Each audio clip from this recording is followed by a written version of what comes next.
What I'll do, I'm going to play you a piece of silence, okay? I know you feel that. Don't lie.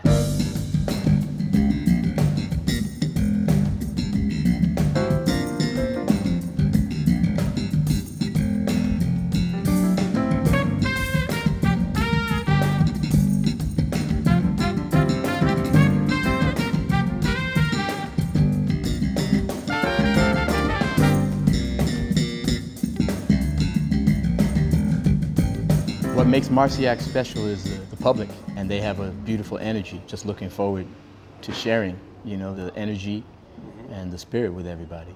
Hello, Mr. Miller. How are you? Fine? All right. Check 1, 2. Bonjour à tous, nous recevons aujourd'hui Marcus Miller à Jazz in Marcillac avant son show ce soir. Hello, Mr. Miller. Nice to meet you, it's a pleasure. Could you tell us, when did you fall in love with jazz? I think I fell in love with jazz when I was about 14 years old.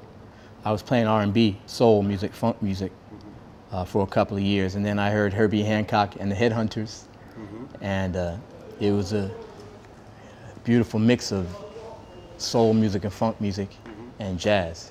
And then I started following Herbie Hancock. And every time I read interview about you, there are always questions about Miles Davis. Are you a bit tired about that? No, I mean, it's like somebody asking you about your parents. You know, you don't get tired talking about your parents, you know? What I've done with Miles is not the only accomplishment in my life. And so I don't have any problem talking about it. What do you keep inside your music from Miles?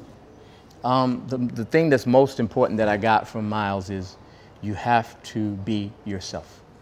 You have to figure out who you are and then put that in your music. I love traditional jazz, and if you listen carefully, you will hear the influence of traditional jazz. But my music has funk, it has music from the Caribbean, music from Africa, you know, music from New York.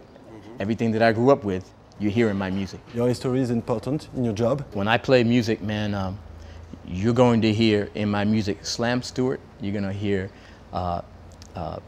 Paul Chambers, you're going to hear Ron Carter, you're going to hear Larry Graham, Stanley Clarke, Jaco Pastorius, all the way through, and a lot of other people that I didn't name because the history comes through you.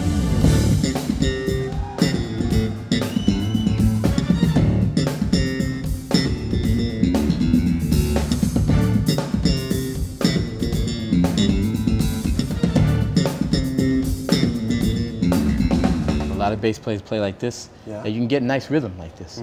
But with this thing, it's almost like having a drum, having another drummer. The slap was invented by a guy named Larry Graham. And Larry Graham was the bass player for Sly and the Family Stone. And they had a hit called Dance to the Music. And Larry Graham was the guy who played like that. What is your feeling with the new generation? I'm very excited about the new generation. I'm excited because, you know, I think we had an era of conservatism where people after the 70s jazz was so crazy. There were so many different types of jazz, so many different versions, and free jazz and Latin jazz. Yeah, and people were uncomfortable. And I think in the 80s, everybody just said, okay, let's hit the reset button, you know? And I think that's been done, and I think that's ending now. And I see young musicians who are ready to move forward.